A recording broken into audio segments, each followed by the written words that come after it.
For my Herpetofauna field experience, I did an aural survey. I'm the chapter coordinator for Cajun Frog Watch in Louisiana, so I thought for my presentation I would walk you through a Frog Watch monitoring session. Frog Watch is a citizen science program of the Association of Zoos and Aquariums, the AZA, and it's hosted by local chapters like ours. It began in 1998, so they've been collecting data on frog and toad breeding calls for over 20 years. Once you become a volunteer, you'll need to register your site on FieldScope. I'm going to take you real quick to FieldScope so you can see what my particular site looks like. On the right, you can see all the frog icons over here. They represent observations that were submitted. Waddell Wildlife Refuge is my station that I used for our particular project. I had to characterize the land use. It's urban. Other choices included rural, suburban. Also the site habitat, in this case it's a pond. The wetland origin, is it human-made? Is it natural? In my case it's human-made. Water presence, is it temporary or permanent? In my case it's permanent. And the water source was actually rainfall that fills up the little pond. You're asked to give some site details. I mentioned that the flora is a mixture of upland and bottomland hardwood forest, and I talk a little bit about the topography. So once you register your site, then you will need to become familiar with the frogs and toads that will be calling during the months of February to August in your area. And you can learn these calls by going to the USGS site, I think that you mentioned in your handout. The Baton Rouge Zoo provided this worksheet of the calling phonology for southeastern Louisiana, and I love it because it highlights exactly what I should be listening to in what month. So if I, for instance, hear a southern leopard frog calling in June, I'm just like, hey, what's that all about? And I want to make a note about that because typically you don't hear them calling in June. So once you become familiar with the calls of the frogs at your site, then what you're going to do is assemble a monitoring kit. And this is my monitoring kit. I went to Office Depot and found one of those clipboards that actually you can store things inside of. And these are the things that are required that you have, which is the protocol, which we're going over right now, the observation data sheet you can see on the left that is clipped in the clipboard. Of course, the clipboard is one of the things you're supposed to have, a stopwatch, an indelible ink pen, something that will write in damp conditions, a thermometer, a headlamp.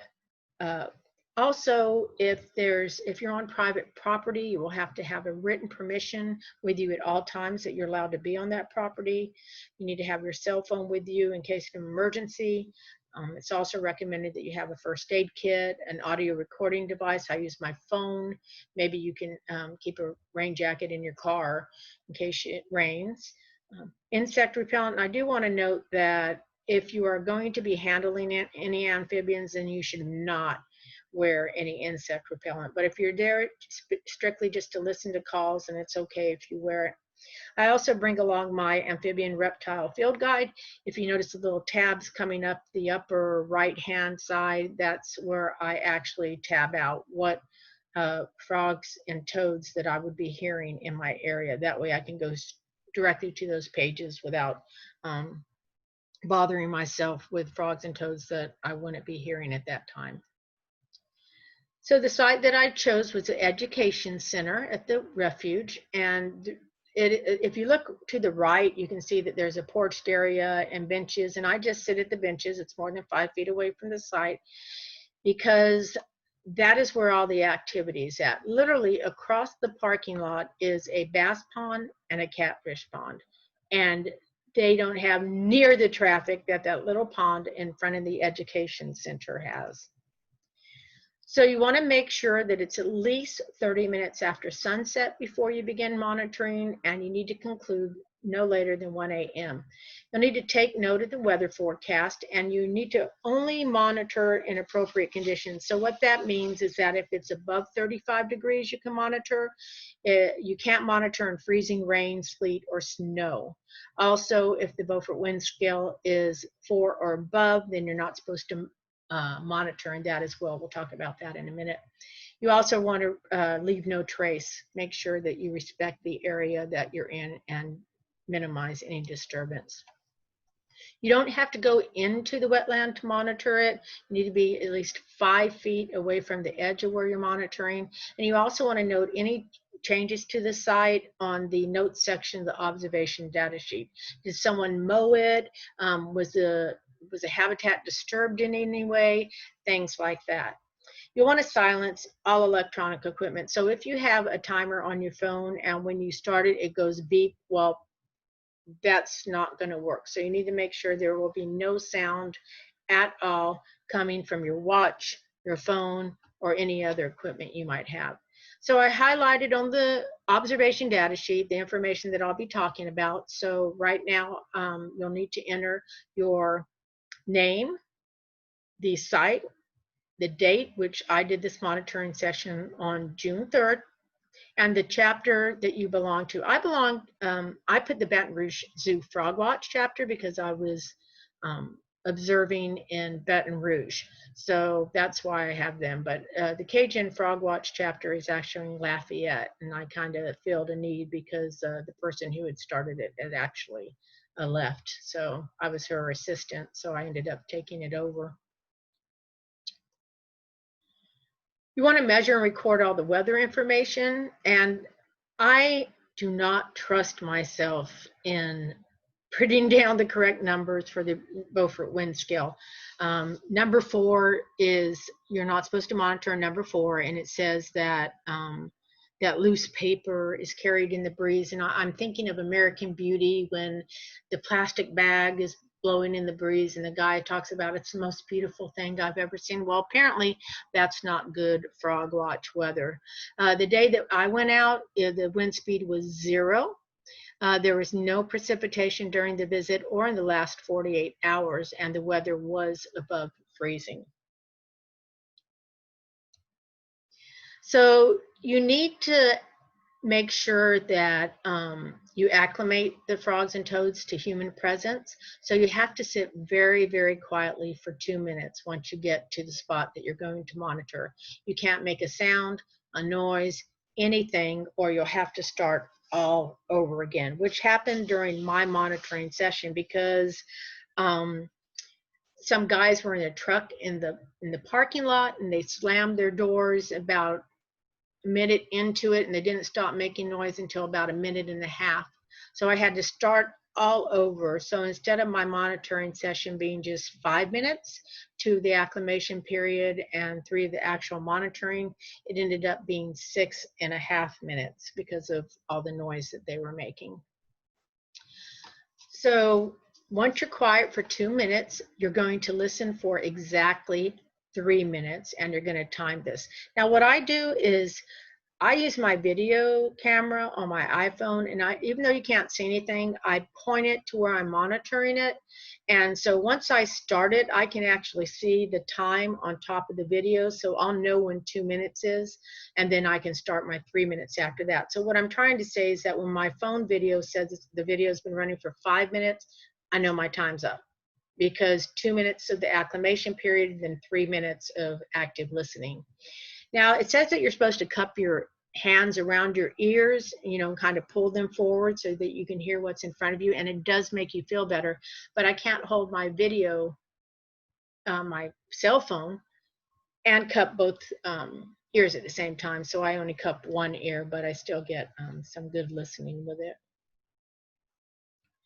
So you have to remain quiet during the entire 3 minutes, and then during that time, you need to listen to, identify, and remember all the species calls and the intensities during the session. And that's why it's really important for me to record it, because sometimes I might have missed something that shows up, like at the end of this recording, you'll hear a pig frog, which was at the very end. Again, if it's interrupted in any way, you have to restart it. So what I'm going to do is let you sit in on my frog watch monitoring session that I did on the 3rd. Again, it's a minute and a half more than the 5 minutes because of somebody open and shut the door. But this is an actual frog watch monitoring session.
Okay, so that was the end of my session. So I'm going to come over to my data observation sheet, and I'm going to enter the start and end time of my monitoring session.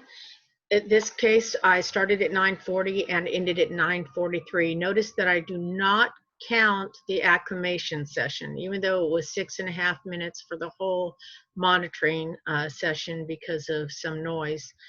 You only record the 3 minutes that you were actively listening. Then you're going to enter the species that you heard and the intensity of it. I heard green tree frogs, and it was a full chorus, and the calls were constant, continuous, and overlapping, so that would be number 3. And the eastern narrow-mouthed toad, I don't know if you heard it, but I heard it in the distance when I was there, so I put that down as a number 1, which is the individuals could be counted and there was space between calls. Well, since it was 1, I definitely put that down. In the pig frog, I heard 1 lone pig frog, so I put that as a 1 as well. When you get done filling that out, then you'll go back to Field Scope and you'll enter the information exactly as it is in your form. I did take a video of one of the guys who were calling, so I'll go ahead and share that with you now.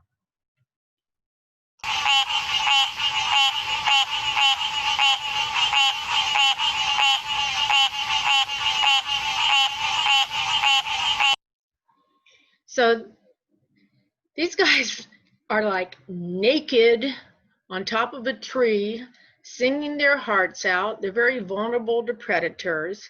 And this guy is like trying to attract the ladies, but there's probably a few satellite tree frogs that are down at the base, and the ladies hop up because they hear this guy, and the frogs that are at the bottom are like, hey, that was me. And then the frogs hop off together, and this guy's up all night singing his heart out. So it just doesn't seem fair. So even if you do not hear any calls at all, then you're going to mark that on your data sheet, because absence or presence is still an indicator of species. So you really need to make sure that you put that down. Now, say that you have your 3-minute window, you get done, and then you hear a bullfrog. Well, you cannot count that bullfrog, even if you heard it seconds after you stopped recording, because it wasn't within the 3-minute monitoring window. Now, you can put it in the notes section of your observation form, but you cannot count it. So I looked up some of Florida Frog Watch chapters, and I see that they have them all across the state, from St. Augustine to Tampa, Miami, West Palm Beach. So I made sure that I included those in my presentation in case you are not a Frog Watch volunteer and you wanted to become one, because we can always use more volunteers. I want to thank Jordan Chase with Frog Watch USA and Darcy with the Baton Rouge Zoo Frog Watch program. She's the one who got me involved in all this, and she's been very generous with her materials. And Carla Allen at Waddell Wildlife Refuge, who's opened up the refuge to me after hours at night so that I can do my Frog Watch exercises there. So I hope after watching this presentation, if you are not already a Frog Watch volunteer, I hope it inspires you to be one. So thank you very much.